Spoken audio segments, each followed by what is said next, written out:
Thanks for having us. Excited to be here. Drew, thanks for doing this, especially on a historic day and the kickoff of CES.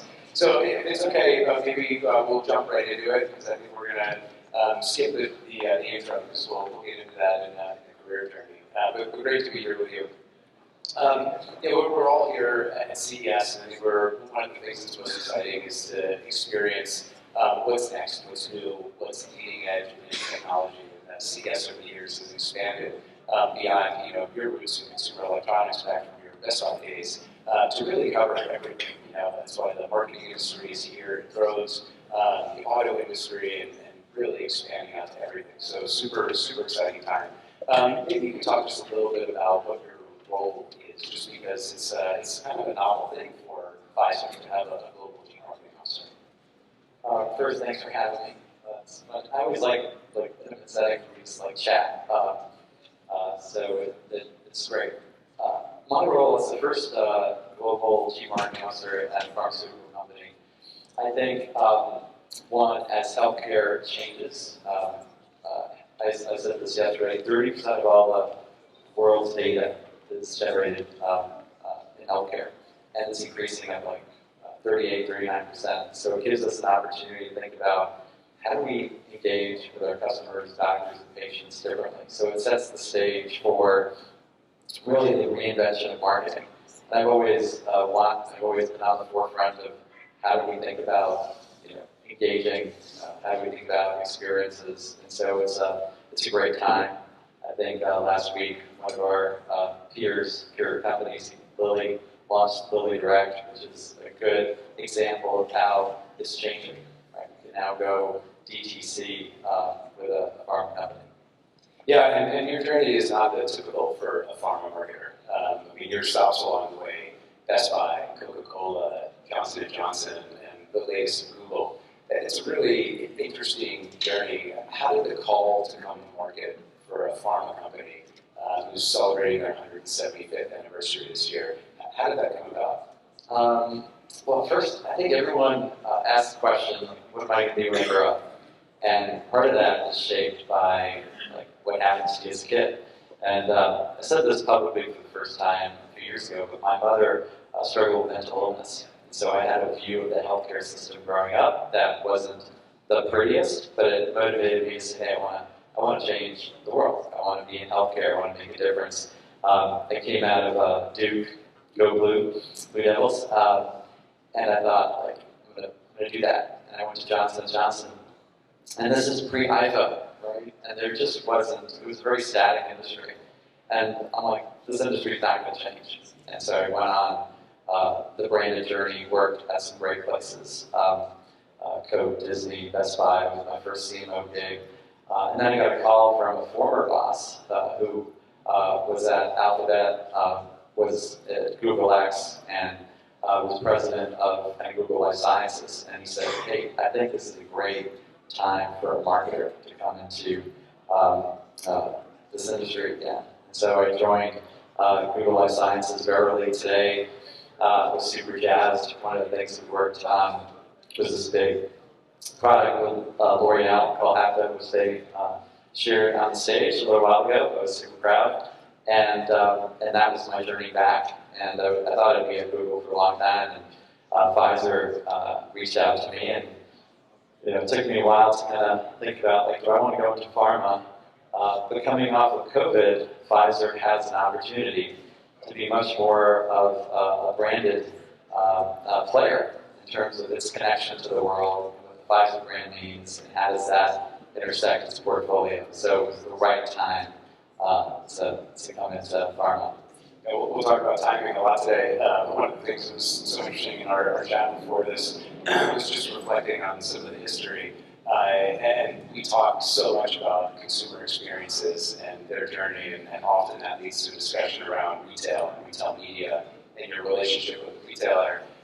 And you were recalling that experience pitching a retail media network at Best Buy 12 years ago. It's so ironic that now it is probably woven into the zeitgeist of the marketing industry. Yeah. I think that aligns with some of the things that have happened in your only 1 year. They're just pretty insane. But just thinking about that relationship with leadership vision and getting them their arms around, just non-traditional approaches to what you want to do with the company. Talk a little bit about this journey over the last year, team building, working with your CEO to introduce the vision for what you want to do and how you want to market Pfizer. I say this, every CMO or CMO-like object is basically enabled by the CEO, his or her vision, and Albert, one, he believes in the power of technology, and he does believe in the power of the brand. And when I was interviewing with him, he said, Pfizer's become this household name. It's an opportunity for us. And he also believed in the modernization of marketing. And so they will come in and start putting some things in place to reinvent marketing. And I'd say do things that no one in the industry is doing. I think about how hard it is for a marketer to do their job today. And I fully believe that marketing is changing from we're trading messages to we are building relationships and creating experiences for customers. So I brought in Adobe as a key partner because the marketing tech stack is the core, right? And in order for people to push data, content, and technology together, you have to get your agencies very connected to your data and technology. And so we were working with many agencies, a lot of great ones, but we decided to consolidate with IBG and Publicis so that we could really think about the ways of working around data and insights, and how do we produce content, and how do we think about content as an experience, which is kind of our next frontier. And we brought all of that in, and that is still not enough. Right? Anyone can bring in Adobe, anyone can consolidate agencies. But you have to think about AI, generative AI, and then how do I enable that in your marketing world? And every marketing organization will be building out of their own LLM, right, to power marketing. And so we started to think about that, and we realized there's not a great marketing workbench that's powered by AI or Gen AI, and so we started building this thing, Charlie, that would connect our agencies, Adobe, our CRM. We think about our data. We said, hey, let's think about how do we move data, create data clean rooms, and leverage things like Snowflake. And we just brought in Palantir as a key partner. So I say this, I don't know if there's anyone, we keep asking, but is anyone mixing Palantir, Adobe, agencies, data, Snowflake, all into like a platform? I think the answer is no. To be fair, you covered a lot there. I want to drill into a couple of those because doing a massive global agency consolidation is a huge project. I think many CMOs would probably tick the box of like, I did a big move in transformation in year one. That was just one of the pieces. But you talked a lot about technology there, and I think when you look at organizations, to your point, you don't just bring in a technology partner. You have to set the people infrastructure as well.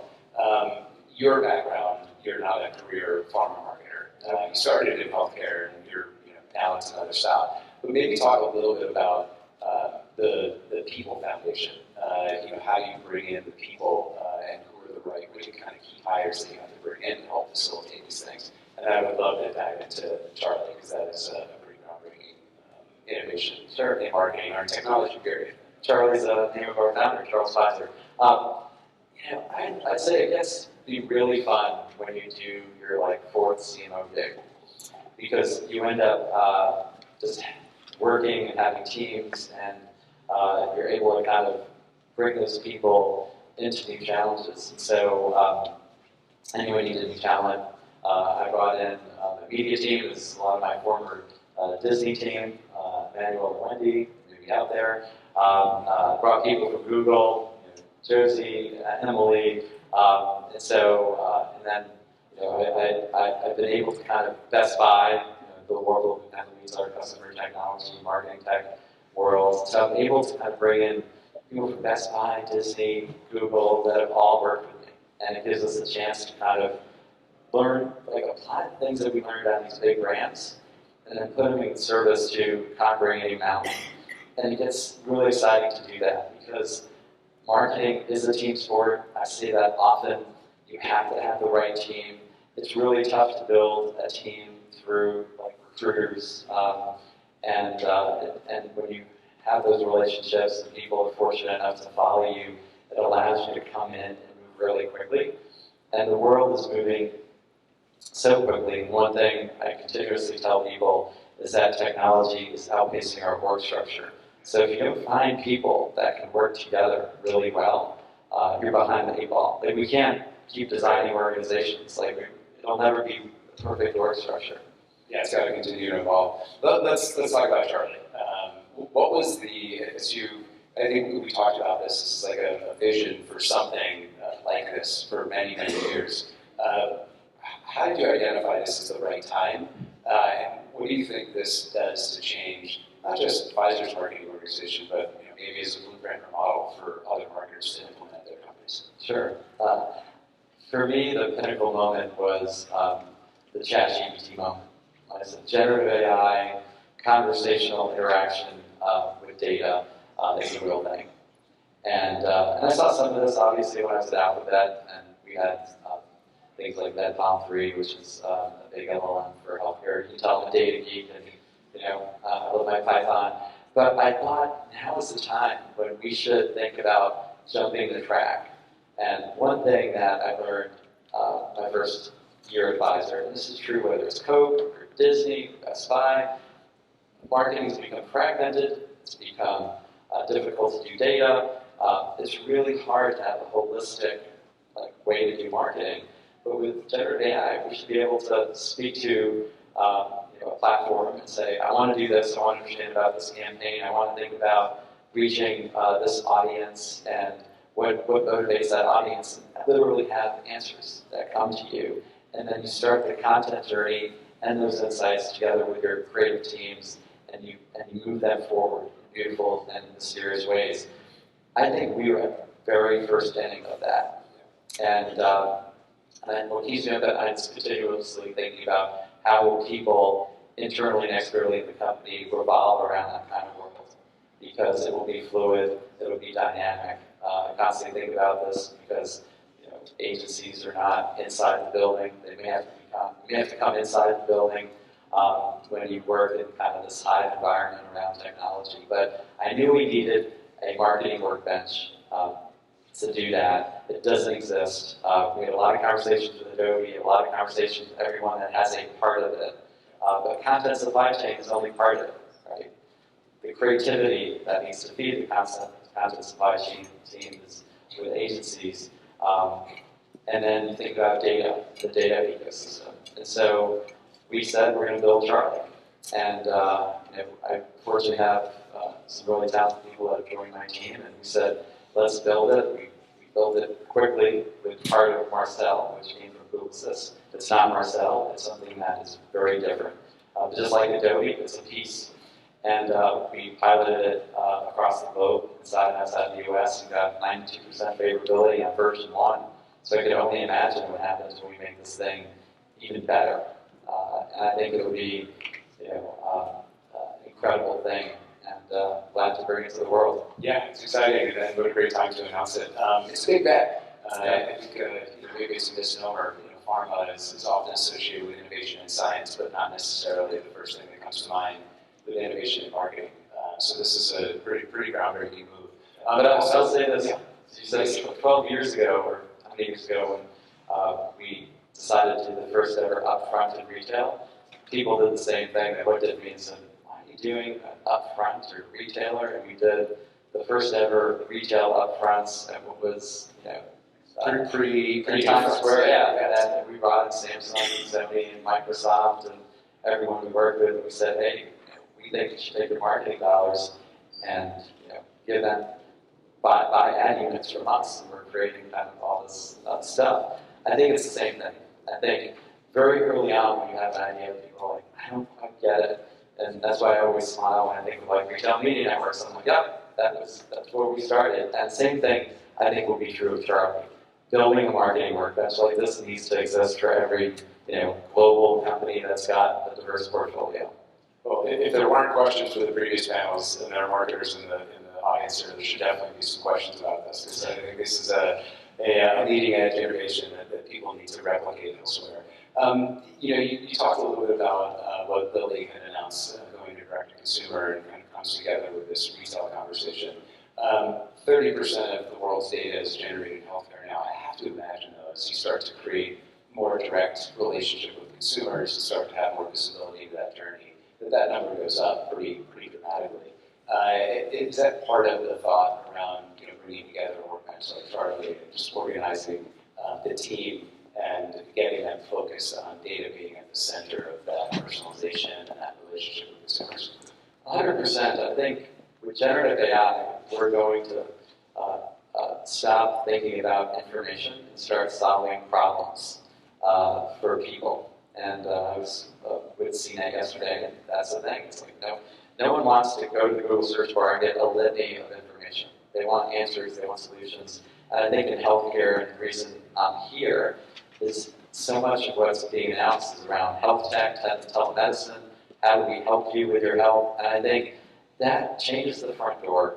I think the retailing of healthcare is a good thing because people don't have access to doctors, access to help. And if you make access to healthcare more convenient, whether it's through your phone and telemedicine or through your Aura ring, which my wife got me, thank you, Merry Christmas, it changes the health outcomes of a country. And so I think the more that we embrace a DTC environment and the retailing of healthcare, you'll make healthcare better. I think that is the number one complaint of healthcare deserts, people that don't have access. I say this as someone who's got good healthcare insurance with Pfizer. It's not like easy for me to see a doctor. Like it's how many days to go to your doctor. And so I think the more that governments and folks understand that convenience to healthcare is a good thing, it will help people. And that's where I get excited. And that's why I'm here. That's why I think we have to think about this engagement with patients and what does DTC look like for the good of people to improve health outcomes. So it's super exciting. Yeah, let's talk how that comes to life in creativity. We were at a conference end of last week where we were talking about the kind of early returns of generative AI for creative. You also talked about bringing data and technology and creative together. Maybe talk a little bit about that, the creative muscle, that part of the CMO job and what the team's doing as you endeavor on this 175th anniversary. Sure. One, I think you're going to be seeing some advertising from us that's like really different. But I also think you're going to see approaches from us where we think about, again, not just trading messaging, but how do we engage people through digital experience that's interesting. And using creativity in a way that powers those experiences. I always say this, like when you open up any communication from a healthcare company, let's say it's from your insurer, whether it's from your employer, whether it's from a hospital, it's not terribly compelling. So one, we have to make content that's engaging as part of the experience. And so we'll be pushing the fact that the only way we honor diversity in this world is to make our messaging as relevant as possible, as one-to-one as possible for what fits that person. Healthcare is local, it's personal, but I think we've treated healthcare communications like a bill-paying device, and that doesn't engage people. We have to get out of the notion that because we have a lot of rules and regulations that we're going to send people technical information that's not engaging for them. And I also think about this being a son of immigrants growing up with parents where English was not their first language, but we also have to really understand that people speak differently, they interpret things differently, and if engagement in your health is the biggest thing to drive a health outcome, and somebody said this, patient engagement, consumer engagement in your health is the blockbuster drug of the next century. That means creativity and how we connect and communicate to people around these conditions matters. And I don't think I'm saying anything that's terribly controversial, but no one feels amazingly excited about the communications that they see from many people in healthcare. And that was the reason, actually, I went to Google, because when they were recruiting me, they said we had a board of the top doctors in the world, top medical centers, and they said, if anyone's going to change healthcare, it's probably going to come from the outside. Now, I believe it will come from the outside, and then big players that are willing to be bold, like Pfizer, to drive that change. Yeah, I mean, it's a complex conversation to have with the consumer. You're not talking about buying the next television. You're talking about things that impact them and their family. And engagement is important, whatever that product is.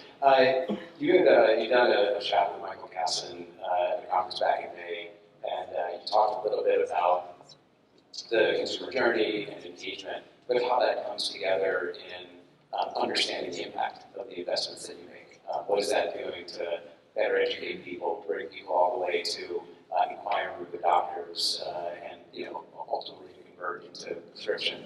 As part of this, early in the journey, how are you socializing just the thought of measurement and performance and accountability within the team and the organization? Great question. I say this, there's a lot of questions between the CM. What's the relationship with the CMO and the CFO? You have to have your marketing hat right? They have to understand it. I think these days, to say that you don't have the ability to measure your marketing is not at all acceptable.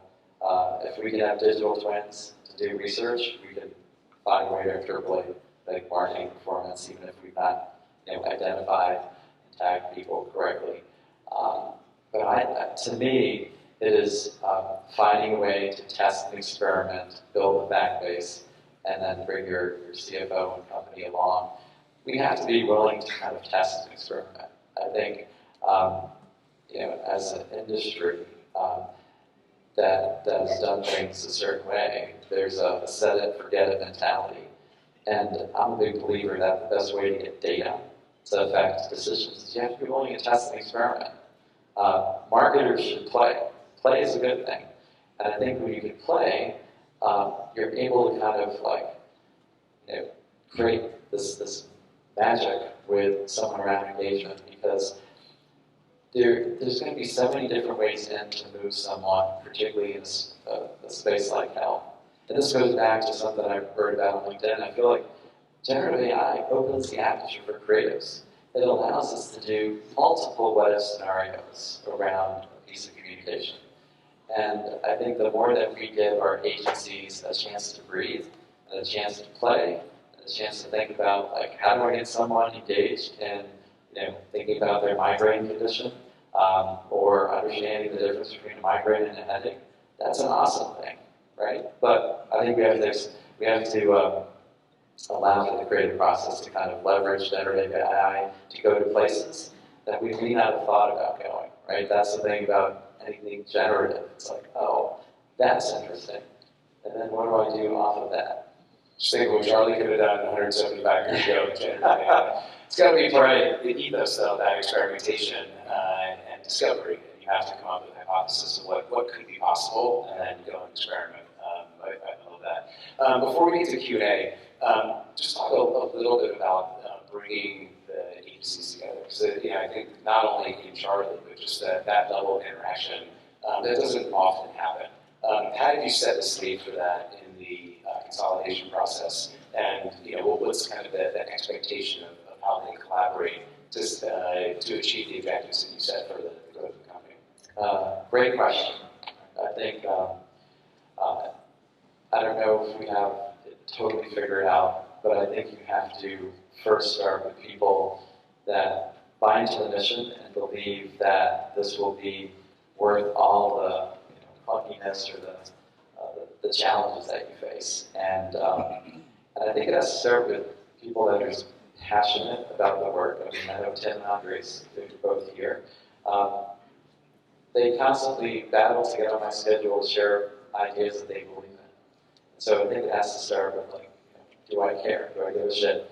And I think when you find that in an agency, then you have to work on creating the conditions to allow that to flourish. I don't think we've done that yet, because I think we're still figuring out how to operate where people aren't in the same room or remote. We're trying to change pieces and build things like Charlie on the fly. But I think it comes from the fact at the end of the day, great agency relationships are still about people and creating conditions for people to win. And so I think it's a lot easier with 2 than it is with 7, because I think the CMO can't delegate that. I think you have to find a way to create that way of collaborating. So, and Charlie will be actually one way to do that. In our initial tests on Charlie, we found that it's an incredible collaboration tool. As you take best practices and data and insights, and you can facilitate that across different teams. Yeah, I think the more you can take away the mundane tasks and a lot of the operational stuff and replace that with technology, frees up that time and that creative juices and the ability for all the people who are contributing to it to set strategy and to really focus on breakthrough rather than getting caught up in a lot of the minutiae of the operational pieces. 100%. I think that's why probably Publicis built Marcel years ago, but I think that's level 1 to what we're doing, but it's still important, which is how do you get collaboration as a creativity driver. Unique opportunity to have an open forum to ask questions to Drew. So dangerous. I would love to, if you're okay with Yeah. I'd love to open it up to the audience to ask. I may pause because I'll have to make sure the corporate comms team doesn't get nervous when I talk about stuff. So I think we have a few hands raised. The PI team, are you get mics from folks, or what would be the best way to facilitate here? There we go. Hello. It's on. Stingray Advertising. Hi. You brought with you the history of Best Buy. How Yeah. important are retail media networks to you? We've seen some of your work in pharmacies and kind of the evolution of a clinic into a doctor's office. How important is that to you? You know, I think in healthcare, retailers will have a growing, massively important role. I think you see it now when you go to Amazon Prime Bar, right? Amazon Prime, that one medical, it's got, hey, you want a virtual visit, you got a cough. I think Walmart is exploring and building, its muscle. They certainly have made a bet in healthcare, and there's CVS and Walgreens, right? And they're all driving investment in this. So one, I think retail is where health will happen, where it will make the biggest difference in health outcomes. I truly believe that. I saw this, I was still in Alphabet, but when we were, COVID was, we're all locked down because of COVID, and we were trying to get people tested and information about a vaccine. We found that healthcare is happening at the barbershop. And Fidel Washington, who's a friend of mine, ran Blue Cross Blue Shield of Louisiana, and he's like, Drew, healthcare happens in different ways in communities. So I think retail is going to be that. I think retail media networks will be really important for those in healthcare. I think we have to think about how that shows up. I don't think walking the floor of the drug chain and hearing something on the radio is it. I think it's going to be different. And so I think you'll see a lot of innovation on retail media that will fundamentally change the way people engage around the front door of health. It's a great question. I'm excited. But it's going to be an exciting place to watch. I think the next 6 to 8 months, so much change is going to happen there. Yeah, hi, Adam Tobin. Hey, Adam. How are you doing today? Doing great. Awesome. Thank you for this great perspective. You, from where you sit at Pfizer, there's this huge opportunity, like you said, to connect to the audience and influence health outcomes. Some of that really depends on being able to use not just the creative, but also the data for targeting. And even in a world where you guys are 100%, privacy hard rails on what data you're bringing, how do you preserve the use limitations? How do you, coordinating with all those agencies, make sure that opt-outs are respected? It just seems like there's a huge opportunity to get it right, and then there's always the issue if it goes wrong. But how do you programmatically or scale away to get it right?